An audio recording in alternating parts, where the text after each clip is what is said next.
ನಿಯೋನುವಾ ಮಾಡಿದ್ದಾಯ್ತು, science fiction ಮಾಡಿದ್ದಾಯ್ತು, psychological thrillers ಮಾಡಿದ್ದಾಯ್ತು, ಸೂಪರ್ ಹೀರೋ ಫಿಲ್ಮ್ಸ್ ಮಾಡಿದ್ದಾಯ್ತು, ವಾರ್ ಚಿತ್ರ ಮಾಡಿದ್ದಾಯ್ತು, ಬಯೋಗ್ರಫಿ ಬೇಸ್ಡ್ ಒಂದು ಚಿತ್ರ ಮಾಡಿದ್ದಾಯ್ತು.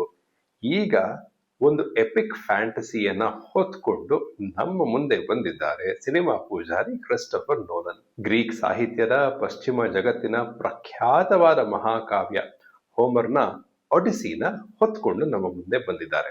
ನನಗೆ ಹೋಮರ್ನ ಒಡಿಸಿಯ ಪರಿಚಯವಾಗಿದ್ದು ಶಾಲಾ ಪಠ್ಯ ಪುಸ್ತಕದಲ್ಲಿ ಟ್ರಾಯ್ ಬಗ್ಗೆ ಒಂದು ಚಾಪ್ಟರ್ ಇತ್ತು. ದೊಡ್ಡದೊಂದು ಮರದ ಕುದುರೆಯ ಒಳಗೆ ಸೈನಿಕರೆಲ್ಲ ಇರ್ತಾರಂತೆ ಅನ್ನೋ ಆ ಐಡಿಯಾ, ಆ ವಿಷುಯಲ್ ಆ ಕಾಲದಿಂದಲೂ ಒಂದು ಅಚ್ಚರಿನೇ. ವಿಶಾಲವಾದ ಸಮುದ್ರದ ದಡ, ಅದರ ಮೇಲೆ ಒಂದು ಮರದ ಕುದುರೆ, ಅದರ ತಳ ಮರಳಲ್ಲಿ ಹೂತು ಹೋಗಿರುತ್ತೆ, ಮೇಲಿರೋ ಭಾಗ ಸ್ವಲ್ಪ ಸೊಟ್ಟಕ್ಕೆ ಇರುತ್ತೆ. ಈ ವಿಷಯಲ್ಲೇ ಕ್ರಿಸ್ಟೋಫರ್ ನೋಲನ್ ಅವರಿಗೆ ಬಂದದ್ದು ಒಡಿಸಿಯ ವಿಚಾರದಲ್ಲಿ. ಆ ವಿಷಯಲ್ಲೇ ಅವ್ರಿಗೆ ಇನ್ಸ್ಪಿರೇಷನ್ ಆಗಿ ಉಳ್ಕೊಂಡಿದ್ದು ಒಡಿಸಿ ಅನ್ನೋ ಚಿತ್ರವನ್ನ ಮಾಡೋದಕ್ಕೆ. ಆದ್ರೆ ಹೋಮರ್ನ ಆಕ್ಚುಯಲ್ ಒಡಿಸಿಯಲ್ಲಿ ಈ ಮರದ ಕುದುರೆಯ ಐಡಿಯಾನ ರೂಪಿಸಿದ ವ್ಯಕ್ತಿ, ಆ ಕಥೆಯ ಪ್ರೊಟಾಗನಿಸ್ಟ್, ಈ ಚಿತ್ರದ ಪ್ರೊಟಾಗನಿಸ್ಟ್ ಕೂಡ ಒಡಿಸಿಯಸ್. ಸರಿ, ನಿಮ್ಗೆ ಈ ಚಿತ್ರದಲ್ಲಿ ಬರುವ ಕೆಲವು ಪಾತ್ರಗಳ ಇಂಟ್ರೊಡಕ್ಷನ್ ನ, ಅವರ ಸಂಬಂಧವನ್ನ ಹೇಳ್ಬಿಡ್ತೀನಿ, ಸೋ ದಟ್ ಈ ಚಿತ್ರವನ್ನ ನೀವು ನೋಡ್ಬೇಕಾದ್ರೆ ನಿಮ್ಗೆ ಫುಲ್ ಕಾಂಟೆಕ್ಸ್ಟ್ ಇರುತ್ತೆ. ನೀವು ವುಲ್ಫ್ ಗ್ಯಾಂಗ್ ಪೀಟರ್ಸನ್ ಅವರ 2004ರ ಬ್ರಾಡ್ ಪಿಟ್ ನಟಿಸಿರುವ ಚಿತ್ರ ಟ್ರಾಯ್ ನ ನೋಡಿದ್ರು ಕೂಡ ನಿಮ್ಗೆ ಈ ಡೀಟೇಲ್ಸ್ ಗೊತ್ತಿರುತ್ತೆ. ಸರಿ, ರೆಡಿನಾ? ಈ ಒಡಿಸಿಯಸ್ ಯಾರು? ಇಥಕ ಅನ್ನೋ ಒಂದು ಸಾಮ್ರಾಜ್ಯದ ರಾಜ. ಸರಿ, ಈತನಿಗೂ ಟ್ರಾಯ್ನಲ್ಲಿ ನಡೆದ ಯುದ್ಧಕ್ಕೂ ಸಂಬಂಧವೇನು? ಅಗಮೆಮ್ನಾನ್, ಕಿಂಗ್ ಆಫ್ ಕಿಂಗ್ಸ್, ಆತನ ಮಹಾ ಸಾಮ್ರಾಜ್ಯದಲ್ಲಿ ಒಡಿಸಿಯಸ್ ಒಬ್ಬ ಸಾಮಂತ ರಾಜ ಅಂತ ಅನ್ಕೋಬಹುದು. ಅಗಮೆಮ್ನಾನ್ನ ತಮ್ಮ ಮೆನೆಲಾಸ್, ಮೆನೆಲಾಸ್ನ ಹೆಂಡತಿ ಹೆಲೆನ್, ಇವರೆಲ್ಲ ಸ್ಪಾರ್ಟಾದವರು. ಟ್ರಾಯ್ ನ ರಾಜ ಹೆಕ್ಟರ್, ಹೆಕ್ಟರ್ನ ತಮ್ಮ ಪ್ಯಾರಿಸ್, ಪ್ಯಾರಿಸ್ ಹೆಲೆನ್ನ ಅಪಹರಿಸಿಕೊಂಡೋ ಅಥವಾ ಹೆಲೆನ್ನೇ ಇಷ್ಟಪಟ್ಟು ಪ್ಯಾರಿಸ್ ಜೊತೆ ಟ್ರಾಯ್ಗೆ ಓಡಿ ಹೋಗಿರ್ತಾಳೆ. ಹಾಗಾಗಿ ಹೆಲೆನ್ನ ಟ್ರಾಯ್ ಇಂದ ವಾಪಸ್ ಕರ್ಕೊಂಡು ಬರೋದು ಅಗಮೆಮ್ನಾನ್ಗೆ ಮುಖ್ಯ. ಅವನಿಗೆ ಅದು ಮುಖ್ಯ ಅಂದ್ರೆ ಒಡಿಸಿಯಸ್ಗೆ ಅದು ಅನಿವಾರ್ಯ. ಯಾಕೆ ಅಂದ್ರೆ ಒಡಿಸಿಯಸ್ ಅಗಮೆಮ್ನಾನ್ಗೆ ಸಹಾಯ ಮಾಡಲಿಲ್ಲ ಅಂದ್ರೆ ಒಡಿಸಿಯಸ್ ಮಗನಾದ ಟೆಲಿಮ್ಯಾಕಸ್ ನ ಅಗಮೆಮ್ನಾನ್ ಕೊಂದು ಬಿಡ್ತಾನೆ. ಹಾಗೆ ಒಡಿಸಿಯಸ್ ಟ್ರಾಯ್ನ ಯುದ್ಧದ ಒಳಗೆ ಬರೋದು. ಬ್ಯಾಕ್ ಸ್ಟೋರಿ ಅರ್ಥ ಆಯ್ತಾ? ಈ ಬ್ಯಾಕ್ ಸ್ಟೋರಿ ಗೊತ್ತಿದ್ರೆ ದಿ ಒಡಿಸಿ ಸ್ವಲ್ಪ ಈಸಿಯಾಗಿ ಅರ್ಥ ಆಗ್ಬಿಡುತ್ತೆ. ಗುಡ್. ಸರಿ, ಈಗ ಈ ಚಿತ್ರ ದಿ ಒಡಿಸಿಯ ಕಥೆ ಎಲ್ಲಿ ಶುರುವಾಗತ್ತೆ, ಎಲ್ಲಿಂದ ಶುರುವಾಗತ್ತೆ? ಯಾಕಂದ್ರೆ ಇದೊಂದು ದೊಡ್ಡ ಎಪಿಕ್ ಟೈಮ್ ಲೈನ್. ಯಾವ ಒಂದು ಭಾಗದಿಂದ ಇದು ಶುರುವಾಗತ್ತೆ? ರಿಮೆಂಬರ್, ಇಲಿಯಡ್ ಅನ್ನೋ ಇನ್ನೊಂದು ಮಹಾಕಾವ್ಯನೂ ಇದೆ. ಇದೆರಡೂ ಒಂದು ರೀತಿಯಲ್ಲಿ ಜೋಡಿ ಮಹಾಕಾವ್ಯಗಳು. ಟ್ರಾಯ್ ಯುದ್ಧ ಮುಗಿದು 8 ವರ್ಷಗಳಾಗಿವೆ. ಒಡಿಸಿಯಸ್ ಇಥಕನ ಬಿಟ್ಟು ಸುಮಾರು 20 ವರ್ಷಗಳಾಗಿವೆ. ಒಡಿಸಿಯಸ್ನ ಹೆಂಡತಿ ಪೆನೆಲಪಿ 20 ವರ್ಷಗಳಿಂದ ಗಂಡನಿಗಾಗಿ ಕಾಯ್ತಾ ಇದ್ದಾಳೆ. ಆಕೆಯನ್ನ ಮದುವೆ ಆಗಬೇಕು ಅಂತ ಸೂಟರ್ಸ್ ಆಕೆಯ ಅರಮನೆ ತುಂಬಿಕೊಂಡಿದ್ದಾರೆ. ಅವರಿಬ್ಬರ ಮಗ ಟೆಲಿಮ್ಯಾಕಸ್ಗೆ ಈಗ ಸುಮಾರು 20 ವರ್ಷಗಳಾಗಿವೆ. ಒಡಿಸಿಯಸ್ನ ಸಿಂಹಾಸನಕ್ಕೆ ಆತನಿಗೆ ಅಧಿಕಾರವಿದೆ, ಆದ್ರೆ ಅನುಭವವಿಲ್ಲ. ಇನ್ನು ಸ್ವಲ್ಪ ಎಳಸು. ಅಪ್ಪ ವಾಪಸ್ ಬರ್ತಾನೆ ಅಂತ ಅವನು ಕಾಯ್ತಾ ಇದ್ದಾನೆ. ಪೆನೆಲಪಿ ಟೆಲಿಮ್ಯಾಕಸ್ನ ಹಾಗೆ ಇಥಕಾದಲ್ಲಿ ಇನ್ನೂ ಎಷ್ಟೋ ಜನ ಒಡಿಸಿಯಸ್ ವಾಪಸ್ ಬರ್ತಾನೇನೋ ಅಂತ ಕಾಯ್ತಾ ಇದ್ದಾರೆ. ಸೊ ಟ್ರಾಯ್ ಯುದ್ಧವನ್ನ ಗೆದ್ದ ಮೇಲೆ ಒಡಿಸಿಯಸ್ ಇಥಕ ಕಡೆಗೆ ಬರದೆ ಎಲ್ಲಿಗೆ ಹೋದ? ಬದುಕಿದಾನ, ಸತ್ತಿದಾನ? ನೋಡಿ, ಯುದ್ಧ ಅಂದ್ರೆ ಹೇಗಿರ್ತಿತ್ತು ಅಂತ. ದಶಕಗಳ ಕಾಲಕ್ಕೆ ಮನೆಯಿಂದ, ಮನೆಯವರಿಂದ ದೂರ ಇರಬೇಕಾಗಿ ಬರ್ತಿತ್ತು. ಸಾವಿಗೆ ವಾಲಂಟರಿಯಾಗಿ ಸಹಿ ಮಾಡುವ ಒಂದು ಪ್ರಕ್ರಿಯೆ ಅದು. ಈ ಚಿತ್ರವಿಡೀ ಝೂಸ್ ಲಾ ಅಂತ ಒಂದು ಬರ್ತಿರುತ್ತೆ. ದೇವರುಗಳು, ಪ್ರಾಫೆಸೀಸ್ ಇವೆಲ್ಲವೂ ಬರುತ್ತೆ. ದೇವರ ಆಜ್ಞೆಯನ್ನ ಮೀರುವ ಹಾಗಿಲ್ಲ. ದೇವರ ಆಜ್ಞೆಯನ್ನ ಮೀರಿದ್ರೆ ಆ ವ್ಯಕ್ತಿ ದಾರಿ ತಪ್ತಾನೆ ಅಂತಲೇ ಅರ್ಥ, ಅಥವಾ ದಾರಿ ತಪ್ಪಿದಾನೆ ಅಂತಲೂ ಅರ್ಥ. ಒಡಿಸಿಯಸ್ ಮೆಟಫಾರಿಕಲಿ, ಲಿಟ್ರಲಿ ದಾರಿ ತಪ್ತಾನೆ. ಒಂದು ಗಿಫ್ಟ್ ಅಂತ ಹೇಳಿ ಅದರ ರೂಪದಲ್ಲಿ ಒಂದು ದೊಡ್ಡ ಸರ್ವನಾಶವನ್ನೇ ಟ್ರಾಯ್ನಲ್ಲಿ ಆತ ನಡೆಸ್ತಾನೆ.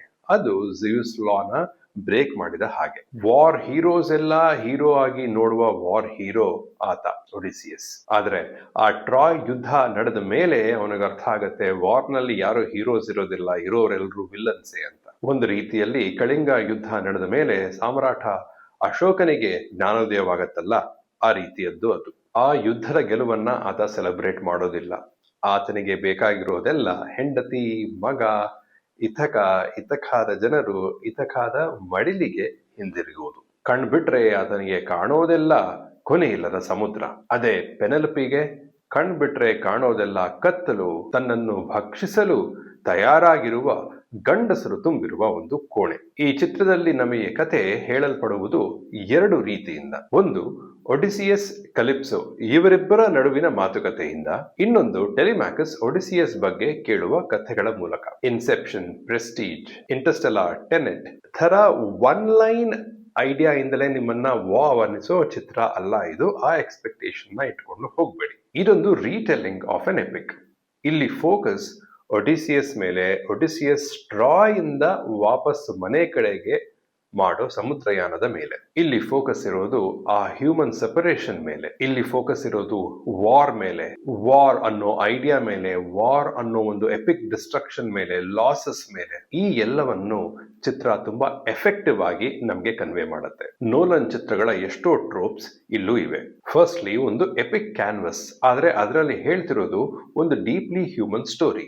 ನಾಯಕ ತನ್ನ ಮನೆಗೆ, ತನ್ನ ಕುಟುಂಬಕ್ಕೆ ವಾಪಸ್ ಹೋಗ್ಬೇಕು, ಅದೊಂದೇ ಆತನ ಮೋಟಿವ್.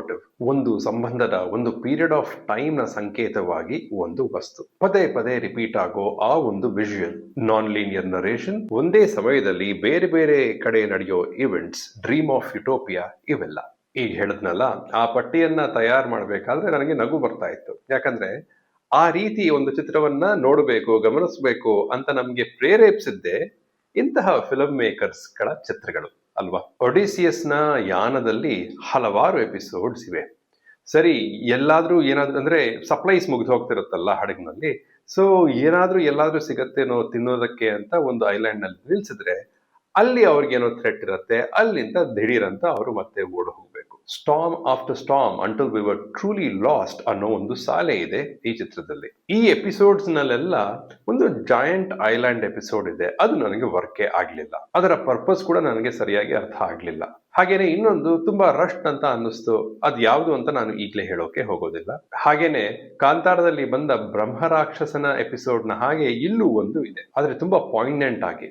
ಆ ಮಾನ್ಸ್ಟರ್ ನ ಕೂಡ ಹ್ಯೂಮನೈಸ್ ಮಾಡಿರುವ ವಿಧಾನ ಎಕ್ಸಲೆಂಟ್. ಸತ್ತವರ ಜೊತೆ ಮಾತಾಡೋ ಎಪಿಸೋಡ್, ಸರ್ಸಿ ಅಂತ ಒಂದು ಪಾತ್ರ ಬರುತ್ತೆ, ಆ ಪಾತ್ರದ ಎಪಿಸೋಡ್, ಟ್ರಾಯ್ ಒಳಗೆ ಕುದುರೆಯನ್ನ ತರೋದು, ಸಿಟಿ ಗೇಟ್ಸ್ ನ ಓಪನ್ ಮಾಡೋದು, ಆಗ ಬರೋ ಆ ಬ್ಯಾಕ್ ಗ್ರೌಂಡ್ ಸ್ಕೋರ್ ಎಲ್ಲ ಟೆರಿಫಿಕ್. ಆ ಸರ್ಸಿ ಎಪಿಸೋಡ್ ನ ನೋಡಿದ ಮೇಲೆ ನನಗನ್ನಿಸ್ತು ಮಲಯಾಳಂ ಚಿತ್ರ ಎಕೋ ಆ ಚಿತ್ರಕ್ಕೆ ಇನ್ಸ್ಪಿರೇಷನ್ ಅಲ್ಲಿದೆಯೇನೋ ಅಂತ.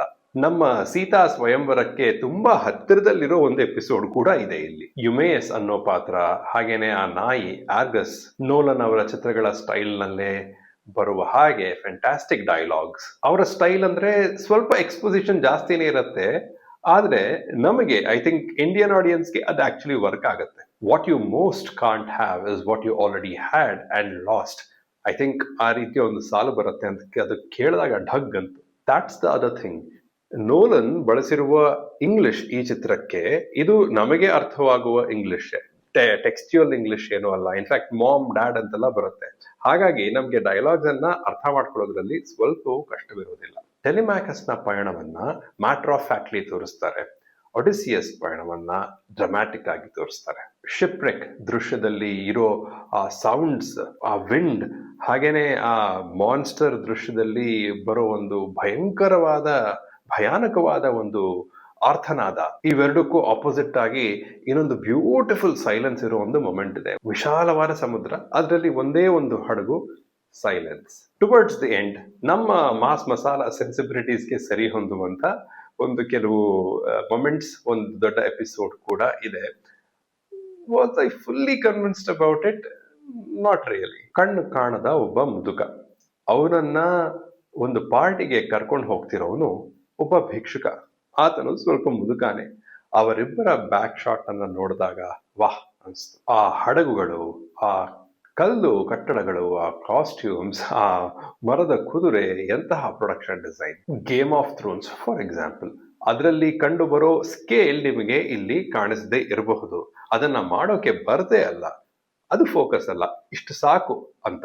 ಸಮುದ್ರದ ವಾಸ್ಟ್ ಎಕ್ಸ್ಪಾನ್ಸಸ್ ನಲ್ಲೂ ದೃಶ್ಯಗಳಿವೆ, ಕತ್ತಲ ಕೋಣೆಗಳಲ್ಲೂ ದೃಶ್ಯಗಳಿವೆ. ಫ್ರೇಮ್ ಬ್ಯೂಟಿ ಈ ಸಿನಿಮ್ಯಾಟೋಗ್ರಫಿಯ ಫೋಕಸ್ ಅಲ್ಲ.